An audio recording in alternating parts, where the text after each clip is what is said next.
All right, everyone, time for part 2 of the look back at Barry Windham's career. And we start off with May 85, Pro Wrestling Illustrated. Barry Windham and Mike Rotundo, too good for the WWF. Capturing the WWF Tag Team title might be the worst thing that ever happened to Barry Windham and Mike Rotundo. If they did win that title, who would they defend it against? There are simply not enough talented tag teams in that area to push this excellent team to its limits.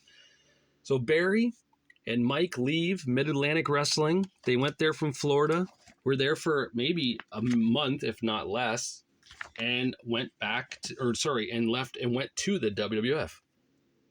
Was it a good decision? Well, it was. They became 2-time tag team champions there and were in the first WrestleMania. The Wrestler, June 85. Are WWF rule breakers singling out Barry Windham for destruction? He's young, popular, co-holder of the WWF Tag Team title and only getting better. Yet Barry Windham now faces the gravest challenge of his career, a challenge no man would want and few could dare hope to survive. The most savage athletes in the world are intent on destroying him. And those savage athletes apparently are Nikolai Volkov and the Iron Sheik, as these photos show.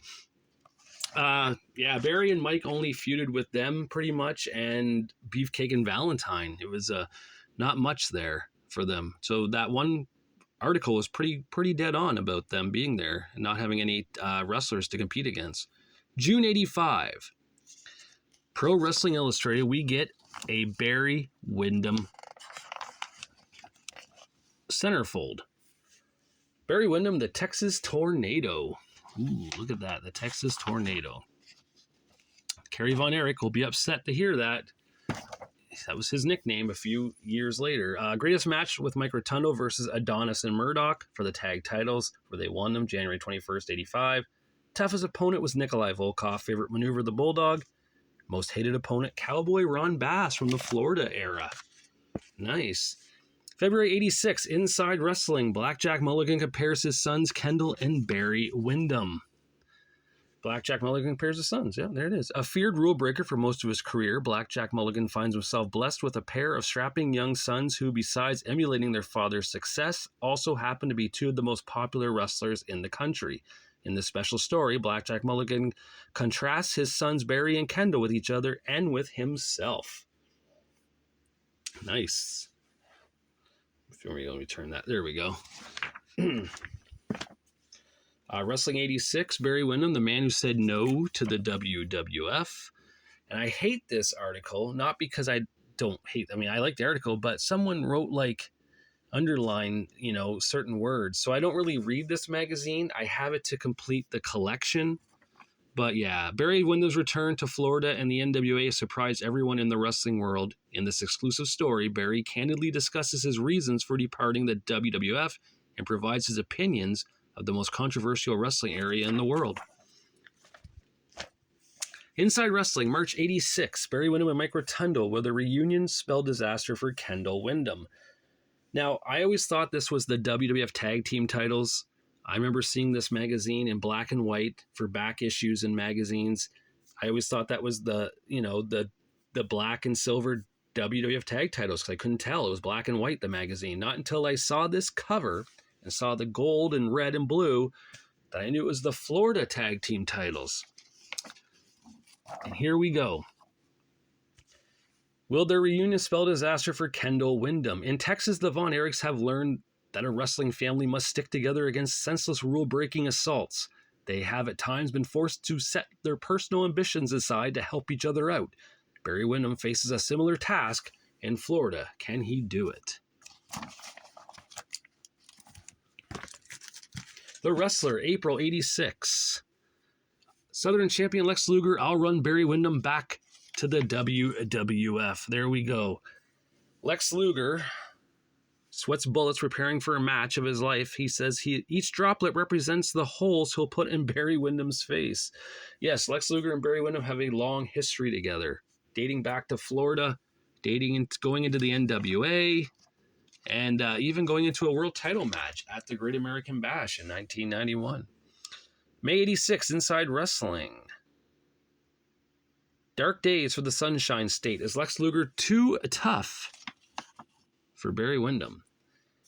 Before he even laid a hand on him, Lex Luger had main rival Barry Windham quaking with the unnatural fear of nightmares. Can Windham defy the mysterious strongman in real life and regain his confidence? Or is this the end of Barry Windham? Well, no, it's not the end of Barry Windham. Barry Windham and Lex Luger had an interesting feud in Florida. Then they end up becoming partners there too, actually. Inside Wrestling, June 86, Barry Windham's NWA mission, humiliate Ric Flair. It was Barry Windham's first NWA World title match in almost 2 years, and once his battle with Ric Flair was over, he realized that he wanted to take more than Flair's belt. He also wanted to take his pride and self-esteem. Of course, Barry Windham and Ric Flair had 2 great matches that I know of on the Ric Flair DVD that came out 20 years ago. They're fun to watch, really exciting. I enjoy those matches. Anytime Flair wrestled Windham, it was always good. 60-minute classics, 90-minute classics. I believe that match there may have been from the Battle of the Belts show they did in Florida. I did see that once a long time ago. September 86, Inside Wrestling. Barry Windham, I was wrong about Lex Luger. Just an interview talking about, his Florida, talking about his WWF era too. My beef with the WWF is a mile long. They do not know how to treat their employees. When I split from there, I vowed to never go back. That, of course, was a lie. Barry would go back, and we will see that later on in this video. Sports Review Wrestling, February 87. Barry Windham and Lex Luger's plot Barry Windham and Ric Flair plot Ric Flair's demise. At press time, Barry Windham was scheduled to transfer to the World Championship area, which probably means more title shots at Ric Flair. Before leaving, he and tag team partner Lex Luger might have had the most important discussion of their careers. Barry was the first to jump, leaving Florida to go back to Crockett era because at the time, Magnum TA got injured. And they were trying to make Barry Windham the new Magnum TA. Right there, March 87, Barry Windham. Don't expect me to be another Magnum TA. There he is with Ric Flair. Barry Windham might have unwittingly stepped into an unfortunate situation by moving back to the World Championship era. Already, he's being compared to Magnum TA. Well, what he really wants to be is recognized as his own man. Now, Ronnie Garvin and Magnum TA were a tag team in the Crockett Cup, went to the finals, losing to the Road Warriors. And when Barry Windham came to the World Championship area, he automatically tags with Ronnie Garvin, and they win the United States Tag Team titles. So I can understand there might have been some wanting to fill the void of Magnum TA being injured and gone, bring in Barry Windham to do that. Ironically, they brought in Magnum TA into the NWA in 1985 to fill the void of Barry Windham when he left to go to the WWF. So irony there at its best. April 87, Barry Windham stampeding back into the national spotlight. There he is with the U.S. tag title in his hand there. It's taken some time, but Barry Windham is finally ready to tackle the challenge of NWA World Champion Ric Flair. The young Texan has returned to the World Championship era and has big things on his mind. Inside Wrestling, May 1987. There's a nice shot of Lex and Barry. Barry Windham's warning to Lex Luger, keep away from the Four Horsemen. That's right, Lex Luger is now in the World Championship area. There we go. And he's now a heel, now a bad guy. Lex Luger and Barry Windham were best of friends in Florida, but things seem to have changed in the World Championship area. Luger is threatening to join the Four Horsemen, and Windham wants to keep his friend from making the mistake of his life. There's some irony, eh? Because Barry made that same mistake a year later when he joined the Horsemen. The Wrestler, June 1987. Wrestling Like It Oughta Be. The Flair-Windham War is a classic. Let's take a look here. Some photos. Nice. Ric Flair and Barry Windham have brought new life to the World Championship area with a series of epic battles for the NWA World Championship. This is wrestling the way you've always imagined it. Wrestling like it oughta be. Smoky Mountain Wrestling's on TV. No, I'm sorry. I'm pretty sure that's a lyric that Jim Cornette used, that whole line there, for his Smoky Mountain Wrestling company, and he had a theme song written about it in 1994 and 5. So Ric Flair and Barry Windham, you can't go wrong with those matches. 60-minute classics, 90-minute classics. Always enjoyable to watch, except for their later years. 93 and 94 are not the best, but that era, awesome. Pro Wrestling Illustrated, August 87. Barry Windham, I've forgotten how tough Ric Flair can be. There it is. Barry Windham thought that given enough chances against Ric Flair, he would win the NWA World Championship, but now with the losses and pinfalls adding up, the chances of Windham ever winning the title look slim at best. Of course, Barry Windham was called a future world champion back in 1985 and such, 84. They really thought he was going to be the one to dethrone Flair eventually. It never did happen. Never did happen. Full coverage of the Western States title tournament. Barry Windham takes the gold. That's right, Barry won. Hold on here. I gotta get the proper. There it is. Barry Windham takes the United States title. UWF's tournament for the first ever Western States title was one of the most anticipated events of the year. In the spectacular special section, Sports Review Wrestling brings you all the excitement from the summit in Houston. Now, the Western States title was the UWF's version of what the Intercontinental title was in the WWF or the United States title in the NWA. The ironic thing, it was called the NWA Western States Heritage title. I'm not too sure why, but it was, and it was in the UWF, which ended up getting bought out by the NWA anyhow. So let's take a look at who Barry wrestled. First round, Barry Windham versus gentleman Chris Adams. Second round, Barry Windham versus Shaska Whatley, who was formerly Pez Whatley. And then final round, Barry Windham versus Black Bart. So Barry Windham, a bloodied Barry Windham, takes the Western States Heritage title. PWI, November 1987, we get a press conference with Barry Windham. I have a better chance of winning the Triple Crown of Wrestling than anyone else. I already have the Western States belt, and I'm the only one going after the other two, so nobody can win it besides me. The other two being the UWF Heavyweight title and the NWA World Heavyweight title. Interesting that they're trying to portray the UWF title on equal grounds with the NWA title. I wouldn't say it was, but still interesting to say the least. PWI, August 1988. Luger and Windham electrifying the NWA.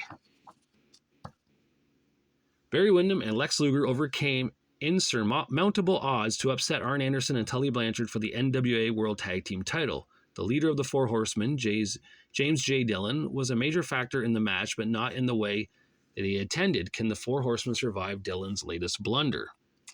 So that is from the Clash of the Champions, the first one, where Lex and Barry won the belts. They, of course, would only hold on to them for a month. The Wrestler, August 1988. In in-depth analysis, World Tag Title power shift, Barry Windham and Lex Luger was their title reign sabotaged by a Horseman-Windham plot. Barry Windham and Lex Luger were supposed to rid the NWA of the Four Horsemen, but Windham shocked the wrestling world by defecting to J.J. Dillon's camp. Who was behind Windham's startling action? Was it an elaborate plot by Dillon, or was Luger's stardom too much for Windham to take? I remember watching this match. I was 7 years old. I remember watching it. To this day, it lives in my head, rent-free. Barry Windham body slamming Lex over the rope, giving him the clothesline, Arn pinning him, Barry holding up the four fingers with J.J. Dillon. What a moment. Barry Windham's heel turn, my first real memory of the NWA. So something like that, that sticks. The Wrestler, September 1988. We get Barry Windham with the U.S. title up here. What a small shot. The big photo, Andre and Duggan, come on. Four Horsemen Triple Crown champions. Barry Windham wins the U.S. title. There it is. Barry Windham began a new era of infamy when he joined the Four Horsemen. Soon thereafter, he emerged as the winner of the tournament to determine the new U.S. champion. James J. Dillon thinks the Horsemen have finally cornered the market on the NWA's titles, but his foes think otherwise. Windham won the title in a tournament at the Omni, I believe it was, defeating Nikita Koloff in the finals to win that title. So nicely done for Barry Windham. Wrestling 88, fall of 88. Why is that here? It's because Tully Blanchard and Arn Anderson, we don't want Windham. We never did.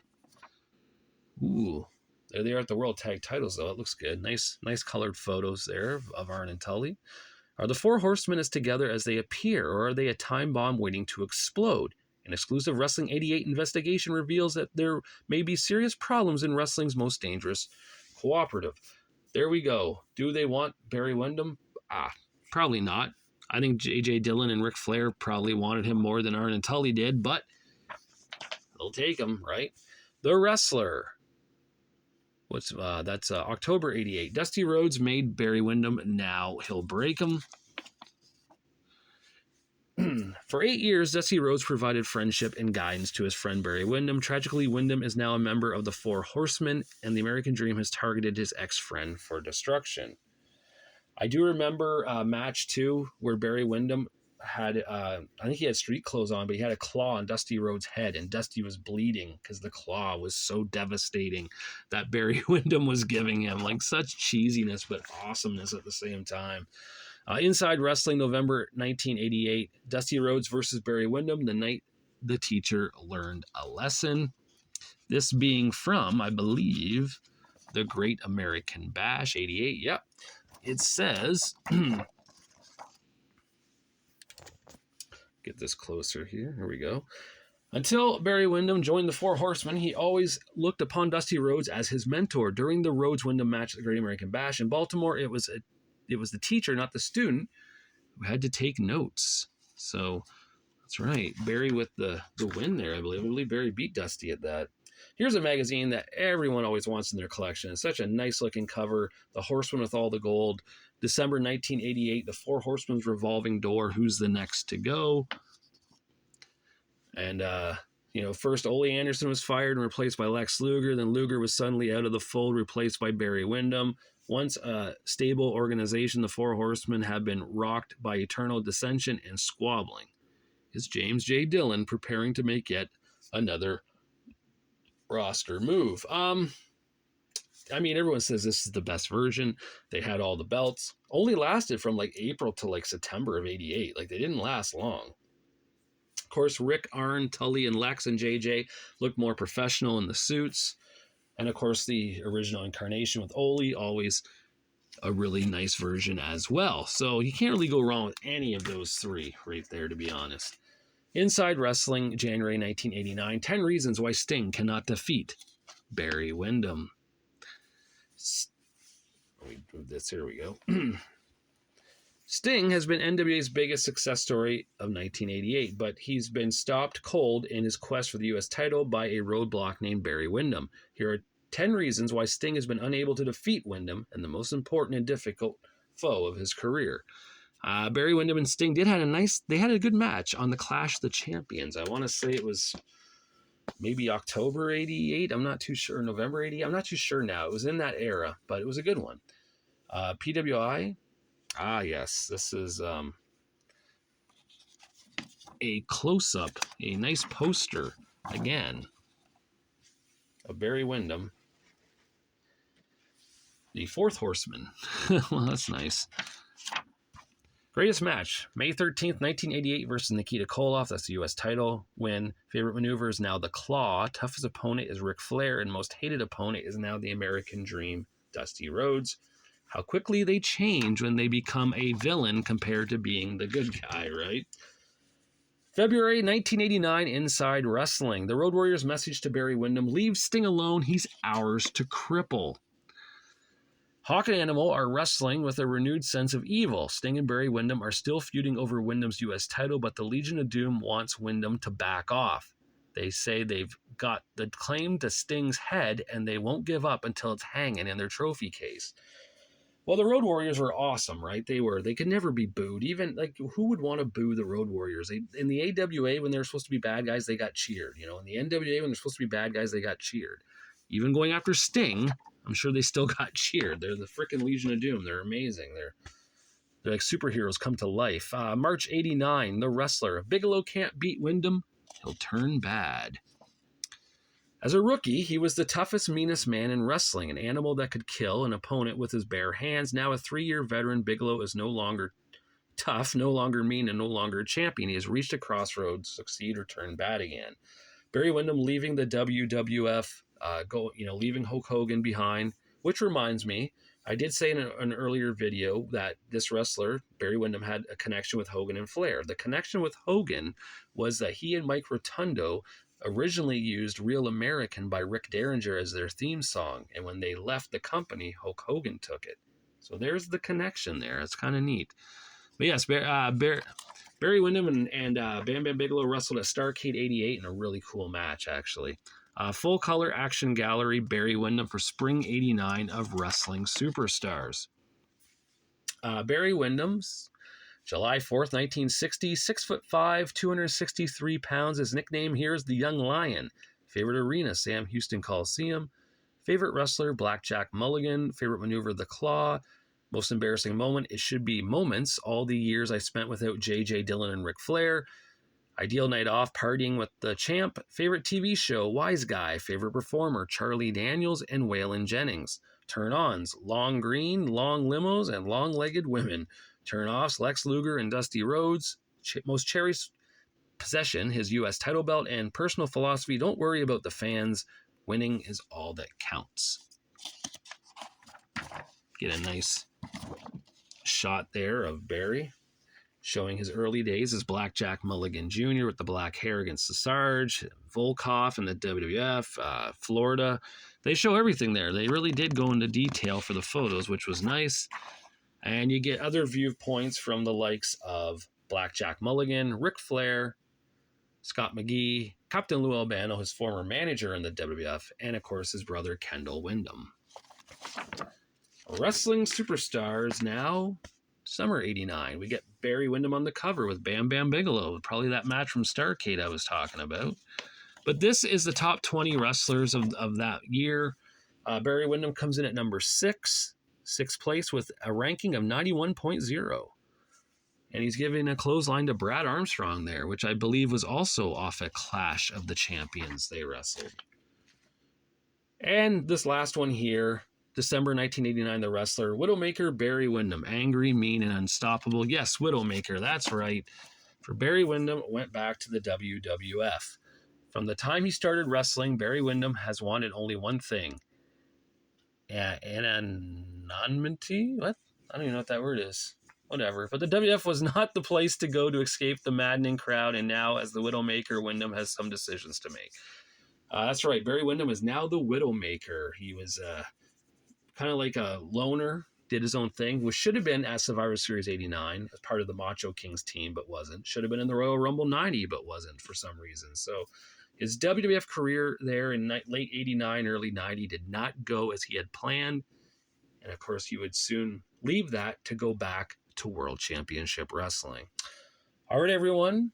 This was part 2 of the Barry Windham video. This showed off his original WWF run right to his second WWF run. So it was a nice, and of course in the middle there we saw the NWA and the heel turn to the Four Horsemen and all that good stuff.